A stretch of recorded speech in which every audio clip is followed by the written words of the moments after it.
Bueno, buenos días a todos. Mi nombre es Camila Arias, soy residente de primer año de Cirugía General de la Universidad Pontificia Bolivariana y hoy les voy a hablar sobre colitis amebiana. Esta charla la realicé con la asesoría del doctor Cruz, a quien agradezco su colaboración. Este es el contenido que voy a manejar el día de hoy. Voy a empezar hablando algo sobre la historia de esta enfermedad, posteriormente unas definiciones que es importante que tengamos claras, algo de la epidemiología y la etiología, posteriormente unos factores de riesgo. Voy a hablar también de la amebiasis intestinal y algo muy breve sobre la amebiasis extraintestinal y posteriormente algo sobre el diagnóstico y el tratamiento para terminar con unas conclusiones. Para empezar con la historia, entonces, debemos tener claro que Hipócrates fue la primera persona que describió y caracterizó las disenterías en el año 460 a 377 a.C. Posteriormente, Fedor Losch describió la presencia de trofozoitos en las heces y unas úlceras colónicas de un granjero que tenía un caso fulminante de disentería. Luego, en 1880, Stephen Cartulis demostró la presencia de amebas en abscesos del hígado y en abscesos cerebrales. Y por último, William Osler, en 1890, fue la persona que reportó el primer caso de amebiasis en Norteamérica. El término amebiasis hace referencia a la infección humana causada por parásitos protozoos entamoebas. Actualmente hay más de 10 especies de entamoebas que pertenecen a la flora intestinal de los seres humanos y estos son no patógenos. Sin embargo, sabemos que la entamoeba histolítica es la única que es capaz de causar una amebiasis invasiva y es una causa reconocida de un absceso hepático y de colitis amebiana. La colitis amebiana entonces se produce cuando hay una infección invasiva de la mucosa del colon por parte del parásito y esta invasión va a estar perpetuada por la destrucción de las células epiteliales, los neutrófilos y los linfocitos por parte de los trofozoitos de la entamoeba. Actualmente hay más de 50 millones de casos de infección invasiva cada año por entamoeba histolítica, lo que produce aproximadamente 100.000 muertes anuales. Se conoce esta infección como la segunda causa más frecuente de mortalidad por una infección parasitaria y es más la incidencia en países en vías de desarrollo como nuestro país, donde las condiciones del agua en muchos lugares no son buenas, donde muchas personas viven en condiciones de pobreza y hacinamiento y donde gran cantidad de nuestra población sufre de desnutrición. Se presenta entonces mayor morbimortalidad en lugares como Centroamérica, Suramérica, África e India, pero en los países occidentales ha aumentado la incidencia y esto se debe a la cantidad de inmigrantes, a viajeros que retornan a sus hogares después de haber estado en un país endémico, a personas homosexuales, pues también se ha visto que la transmisión puede ser de persona a persona y muy importante las personas inmunosuprimidos como los pacientes con VIH. La entamoeba histolítica, entonces, como les dije, es un parásito protozoo, eucariota, unicelular y anaerobio, hace parte del género entamoeba y este parásito tiene gran capacidad invasiva y destructiva de la mucosa intestinal. La principal fuente de transmisión es la fecal oral, pero también se puede transmitir de persona a persona, ya sea oral genital u oral anal. Para empezar entonces a hablar del ciclo vital, es importante tener en cuenta que este se compone de dos estadios, el quiste latente y el trofozoito vegetativo. El quiste maduro entonces es la forma infecciosa del parásito y se encuentra en las heces, y el trofozoito es la forma invasiva del parásito que se encuentra en el intestino. Entonces, ¿cómo empieza este ciclo? Inicia cuando nosotros ingerimos agua o alimentos que van a estar contaminados con el parásito.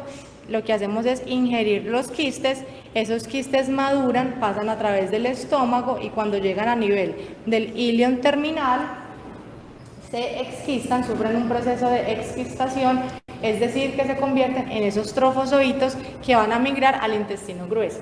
En el intestino grueso esos trofozoitos tienen dos caminos por escoger. Lo que pasa la mayoría de las veces es que esos trofozoitos sufren un proceso de enquistación, se vuelven otra vez a convertir en quistes inmaduros que salen a través de las heces, haciendo que la persona sufra una infección asintomática, pero que quede portador de la infección y por lo tanto puede transmitirla. Por otra parte, lo que no pasa de forma más común es que esos trofozoitos invadan la mucosa intestinal, destruyan la barrera mucoepitelial del colon, causando una colitis amebiana, y a través del torrente sanguíneo se puede ir a otros órganos como el hígado, el cerebro, los pulmones, causando una infección invasiva. Existen diferentes factores de riesgo para contraer una colitis amebiana. Esta infección es más común en los hombres, en personas que son mayores de 50 años, en áreas endémicas, como les contaba ahora, y personas que viven en situaciones de hacinamiento y pobreza. Y también hay otros factores de riesgo importantes para contraer una amebiasis grave. Debemos tener en cuenta a los pacientes que sufren de alcoholismo, diabetes, poblaciones especiales como niños y ancianos, mujeres embarazadas, personas en estado de desnutrición, personas inmunosuprimidas como aquellos que consumen de forma crónica esteroides o que tienen enfermedades como VIH y sífilis. ¿Cómo es la presentación clínica? Entonces, cuando ocurre una infección por entamoeba histolítica, en el 90% de los casos esta infección es asintomática. Como les decía ahora, en el ciclo vital, lo que pasa es que el parásito llega al cuerpo, pero no produce síntomas y el paciente queda siendo portador de la infección. Y en el 10% restante sí van a presentar síntomas. En estos casos, en el 99%, lo que hace el parásito es invadir la mucosa y la submucosa del colon, causando una colitis amebiana, y en el 1% restantes se va a diseminar a otros órganos, causando una infección extraintestinal. La amebiasis intestinal entonces tiene un amplio espectro de síntomas. Puede empezar desde una colitis amebiana, donde un paciente puede tener unos síntomas leves, dolor abdominal y una disentería leve, pasando hasta por otras manifestaciones mucho más graves que tienen un muy alto riesgo de muerte y mortalidad, como la colitis amebiana fulminante, el megacolon tóxico o el ameboma, que ahora les voy a hablar bien de eso. Entonces, como les decía, en la colitis amebiana puede que haya solo dolor abdominal y diarrea leve, pero también puede llegar hasta una disentería severa. Hay otros síntomas como la anorexia, el vómito, la pérdida de peso y la fiebre, que pueden o no estar presentes y por lo tanto no nos debemos basar en ellos como única característica para hacer el diagnóstico. Los síntomas empiezan 1 a 3 semanas después de haberse expuesto con el parásito. Y los lugares anatómicos más afectados por este parásito son el ciego, el colon ascendente, seguido de la unión recto-sigmoidea. Algo muy característico es que en la patología vamos a ver las úlceras colónicas que se han denominado que tienen forma de botón de camisa o cuello de botella, como lo ven ahí en la imagen. Esta no es pues el objetivo de la charla, pero para recordarles que la entamoeba histolítica, como les dije, no solamente tiene manifestaciones intestinales y que la única manifestación extraintestinal no es el absceso hepático, que es el que nosotros más conocemos, sino que también puede causar otras manifestaciones como pericarditis, abscesos pulmonares, neumonía, abscesos cerebrales y lesiones en piel. Para el diagnóstico entonces tenemos diferentes pruebas. Hay unas pruebas parasitológicas que lo que hacen es basarse en la detección microscópica del parásito en las heces. Esta no tiene tan buena sensibilidad ni especificidad y no logra diferenciar si lo que estamos viendo es una entamoeba histolítica u otro tipo de entamoeba. Las pruebas antigénicas se basan en la detección de los antígenos del parásito, ya sea en las heces o en el suero. Estas tienen una mejor sensibilidad y especificidad y sí logran hacer esa diferencia de si estamos viendo entamoeba histolítica u otra entamoeba. Y las pruebas moleculares se basan en la detección de una prueba mediante PCR, la cual es buena, es eficaz, sin embargo es costosa y no está ampliamente disponible en nuestro medio. Lo ideal para hacer el diagnóstico es usar de forma simultánea mínimo 2 pruebas y nos debemos basar entonces en la clínica, el antecedente de exposición, laboratorios, imágenes y confirmar con la microbiología. Existen varios diagnósticos diferenciales que debemos tener en cuenta en esta infección. Hay patologías infecciosas como las infecciones por las siguientes bacterias, que pueden ser Shigella, Salmonella, Campylobacter, E. coli enteroinvasiva y enterohemorrágica, pero también hay patologías no infecciosas que pueden semejar esta entidad y hay que tenerlas en cuenta. Dentro de ellas tenemos la enfermedad inflamatoria intestinal, la colitis isquémica, la diverticulitis, malformaciones arteriovenosas, entre otras. Entonces, la enfermedad inflamatoria intestinal hace parte de un diagnóstico diferencial muy importante, es de suma importancia diferenciarlas, y en los hallazgos endoscópicos, pues en la colonoscopia pueden tener características similares que nos confundan. ¿Por qué es tan importante diferenciarlas? Porque si yo tengo una colitis amebiana que considero y hago un diagnóstico erróneo de una enfermedad inflamatoria intestinal y le damos esteroides, lo que hacemos es que aumentamos el riesgo de llegar a una colitis amebiana fulminante, y esto puede ser mortal para el paciente. Entonces acá les traigo este estudio retrospectivo que fue publicado en un hospital de la India, donde ellos lo que querían era analizar esas características que se encuentran en la colonoscopia para ver cómo nos ayudan a diferenciar una enfermedad inflamatoria intestinal de una colitis amebiana. Cogieron entonces 14 casos de colitis amebiana, 14 casos de colitis ulcerativa y 12 casos de enfermedad de Crohn, todas fueron diagnosticadas por biopsias. Encontraron que en la colitis amebiana los lugares más comúnmente afectados fueron el ciego, el colon ascendente y seguido de la unión recto-sigmoidea, como les mencioné ahora. En la colitis ulcerativa se vio principalmente afectado el colon descendente, el colon sigmoides y el recto, y en la enfermedad de Crohn se vio más afectado el ilion. Acá entonces, en cuanto a los hallazgos endoscópicos, ellos vieron que cuando tenían una amebiasis intestinal y una colitis amebiana, lo que más se encontraba era una úlcera sin cambios inflamatorios a su alrededor, mientras que en la enfermedad inflamatoria intestinal sí tenían úlceras con otros cambios. La ulceración generalmente en la amebiasis era superficial y algo muy característico era el material necrótico que rodeaba esas úlceras. En cuanto a la alteración de la arquitectura, esta fue leve en la mayoría de los casos de amebiasis, de colitis amebiana, mientras que fue severa en los casos de la enfermedad inflamatoria intestinal. Y por último, en cuanto a la inflamación de la lámina propia, esta fue leve en los casos de la colitis amebiana y fue moderada a severa en los casos de enfermedad inflamatoria intestinal. Ellos concluyen entonces que en la colitis amebiana se pueden ver más que todo úlceras que son más pequeñas, que se ubican en el ciego, en colon ascendente, en el sigmoides y en el recto, que se ven úlceras con una mucosa alrededor que va a ser de característica normal, un material necrótico que rodea esas úlceras. Cuando la inflamación está presente, que se extiende a la mucosa, la submucosa generalmente es leve, a diferencia de la enfermedad inflamatoria intestinal, que es más severa, y la alteración de la arquitectura tampoco es tan severa como en los casos de enfermedad inflamatoria intestinal. Entonces, aunque la colonoscopia no se recomienda mucho como método diagnóstico en estos casos, porque se aumenta mucho el riesgo de perforación durante este procedimiento por la presencia de las úlceras, tenemos varias características que nos pueden ayudar a irnos por una u otra entidad. Entonces, en la colitis amebiana, como les decía, se afecta principalmente el ciego, el apéndice, el colon ascendente, y también podemos ver de forma frecuente afectada la unión recto-sigmoidea. Son úlceras más pequeñas, generalmente menor a 2 centímetros, con la mucosa alrededor normal.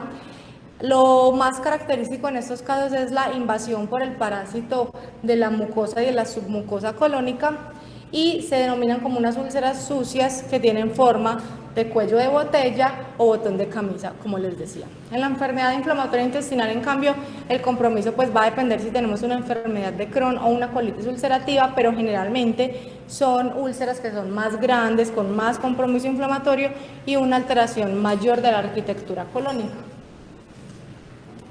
Los hallazgos tomográficos son poco específicos y dependen principalmente si estamos viendo una enfermedad aguda o crónica, y también depende del grado de severidad de la enfermedad.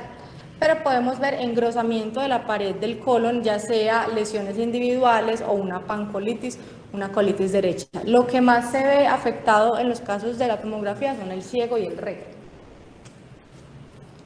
Esta es una de las primeras complicaciones de las que les voy a empezar a hablar, es el ameboma. Fue inicialmente descrita por Ghon y Howard. Ellos lo llamaron como un granuloma amebiano y posteriormente se renombró y ya quedó el nombre de ameboma. No es muy común que se presente, generalmente lo reportan de 1.5% pues la incidencia, pero en algunos reportes sube hasta 8%.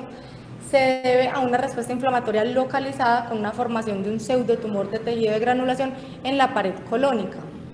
Estos pacientes pueden ser asintomáticos o tener síntomas, y cuando presentan síntomas, la mayoría de pacientes van a presentar síntomas obstructivos por la lesión como tal. Se localiza principalmente en el ciego. ¿Qué vamos a ver en la tomografía? Entonces es un engrosamiento de la pared que no realza el contraste, como lo ven ahí en la tomografía. Y hay varios diagnósticos diferenciales que debemos tener en cuenta cuando nos encontramos pues como enfrentados a esta entidad. Tenemos la enfermedad de Crohn, abscesos apendiculares, diverticulitis, y una muy importante es el cáncer de colon, con el cual es comúnmente confundido. ¿Cómo vamos a diferenciar entonces si es un ameboma o un cáncer de colon? Pues hay que hacer la biopsia del tejido, y esa biopsia nos va a reportar la presencia de trofozoitos, que nos confirmaría el diagnóstico de ameboma. Otra complicación que afortunadamente es poco frecuente es la colitis fulminante. Esta se presenta en 0.5% de los pacientes con colitis amebiana, y aumenta mucho el riesgo cuando tenemos una colitis que no fue tratada o que fue tratada pero de una forma no adecuada. Puede acompañarse de una colitis necrosante, de perforaciones colónicas, y hay varios factores de riesgo para desarrollar una colitis fulminante que es importante tenerlas en cuenta. Pacientes que consumen de forma crónica esteroides o que también son inmunosuprimidos por un VIH de base, pacientes diabéticos, alcohólicos, que tienen cáncer o están recibiendo quimioterapia, y las mujeres embarazadas también tienen mayor riesgo. La morbimortalidad es muy alta, se reporta una mortalidad incluso mayor al 55%. Se dice que este pronóstico puede mejorar cuando hacemos un diagnóstico y un tratamiento temprano. Sin embargo, el diagnóstico prequirúrgico de una colitis fulminante pues no es fácil. ¿Qué vamos a ver entonces en la tomografía? Vamos a ver un engrosamiento de la pared del colon que no realza el contraste, con un halo que sí realza. Esto indicaría pues como la presencia de una necrosis transmural, como la ven acá en las imágenes. Otra complicación que puede ocurrir, que es rara pero es fatal y puede darse después de una colitis inflamatoria, una colitis infecciosa o una colitis isquémica, es el megacolon tóxico. Esta se caracteriza por la inflamación no solamente de la mucosa y la submucosa, sino de la muscular propia, más una disminución en la contractilidad del músculo liso. Para que sea llamado megacolon tóxico, la etiología debe ser inflamatoria o infecciosa. Existen algunos criterios diagnósticos para esta entidad. Entonces debemos primero que todo tener una evidencia radiológica de dilatación colónica. Vamos a encontrar las asas del colon distendidas más de 6 centímetros, y también podemos tener otros hallazgos como ausencia de las austras o niveles hidroaéreos. Cuando hay perforación, pues vamos a ver ya líquido libre, neumoperitoneo. Otros criterios para el diagnóstico son que el paciente tenga fiebre, que tenga taquicardia, una leucocitosis y anemia, y dicen en los criterios que debe tener mínimo 1 de deshidratación, alteración en el estado mental, alteraciones hidroelectrolíticas e hipotensión. Acá en las imágenes, entonces en la radiografía y en la tomografía, vemos como las asas colónicas están muy dilatadas. Para el tratamiento de la colitis amebiana tenemos dos agentes importantes. Están los agentes tisulares, los más usados en nuestro medio son el metronidazol y el tinidazol, y estos lo que hacen es eliminar los trofozoitos, y los agentes luminales, que dentro de esos tenemos la paromomicina y el furoato de diloxanida, que lo que hacen es eliminar los quistes. Algo muy importante acá en el tratamiento es que siempre está indicado. Como yo les conté, hay personas que son asintomáticas, la mayoría de las personas cuando se infectan con el parásito, pero estos pacientes quedan siendo portadores, es decir, que pueden transmitir la enfermedad. Además, si no damos tratamiento, aumenta el riesgo de contraer una infección invasiva, entonces pues por esto es importante. El gol estándar para el manejo de una colitis leve a moderada son los nitroimidazoles, principalmente el metronidazol, que es el que nosotros más usamos. Generalmente hay muy buena respuesta a este medicamento, en la mayoría de las personas la respuesta es mayor al 90%, pero después de uno dar un tratamiento con metronidazol, el parásito queda en el lumen intestinal hasta 40-60% de las veces. Es por esto que siempre después de dar metronidazol debemos dar un agente luminal para eliminar el parásito pues de ahí. Esta es una revisión sistemática que fue publicada en Cochrane en el año 2019. Ellos analizaron 41 ensayos clínicos aleatorizados con un total de 4.999 pacientes. Lo que querían analizar ellos era ver la eficacia y la seguridad de los medicamentos que usamos para tratar la colitis amebiana. Compararon entonces 25 medicamentos individuales y 15 combinaciones.